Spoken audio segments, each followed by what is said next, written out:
جہاں روضۂ پاک خیر الورا ہے، وہ جنت نہیں ہے تو پھر اور کیا ہے۔ بسم اللہ الرحمن الرحیم۔ رسول اللہ صلی اللہ علیہ وسلم کی مدحت اور منقبت، آپ صلی اللہ علیہ وسلم کی تعریف و توصیف، آپ صلی اللہ علیہ وسلم پر درود و سلام بھیجنا ہر مسلمان کے لیے اعزاز کی بات ہوتی ہے۔ حضرت حسان بن ثابت رضی اللہ تعالی عنہ کی طرف سے رسول اللہ صلی اللہ علیہ وسلم کی دفاع میں صلی اللہ علیہ وسلم کی مدحت اور منقبت کا جو سلسلہ اشعار کی صورت میں شروع ہوا تھا، وہ آج نعت کی صورت میں پوری آب و تاب کے ساتھ جاری و ساری ہے۔ امت مسلمہ کے ہر ادیب اور ہر شاعر نے ہی صلی اللہ علیہ وسلم کی شان میں اشعار کہے ہیں۔ ایک عرب شاعر نے 40,000 اشعار آپ کی شان میں کہنے کے بعد فرمایا تھا۔ اس کا ترجمہ ماہر القادری نے کچھ یوں کیا ہے: تھکی ہے فکر رسا مدہ باقی ہے، قلم ہے آب لاپا مدہ باقی ہے، تمام عمر لکھا مدہ باقی ہے، ورق تمام ہوا مدہ باقی ہے۔ ذرا سنیے روضہ رسول کے سامنے کھڑے اس نوجوان کی عقیدت اور محبت۔ صلی اللہ علیہ وسلم کے دربار میں کھڑے ہو کر صلی اللہ علیہ وسلم کے سامنے نعت پڑھنے کا اعزاز کسی کو ہی حاصل ہوتا ہے۔ اللہ اسے اپنی شان کے مطابق جزائے خیر عطا فرمائے۔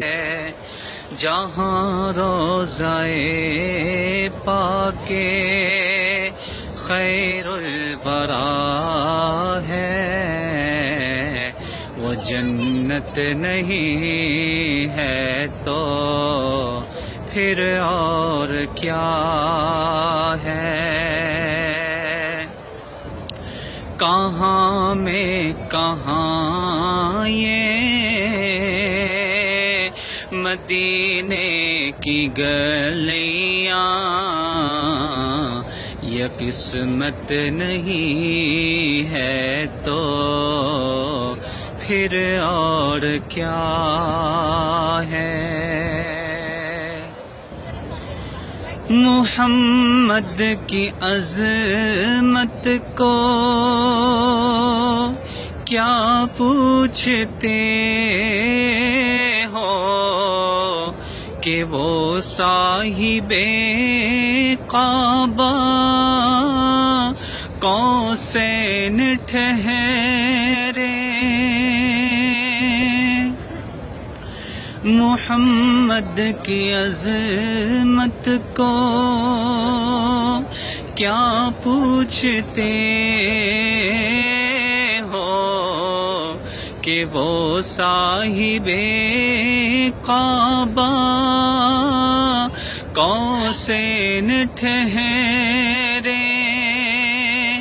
بشر کی سرے عرش مہمان نوازی،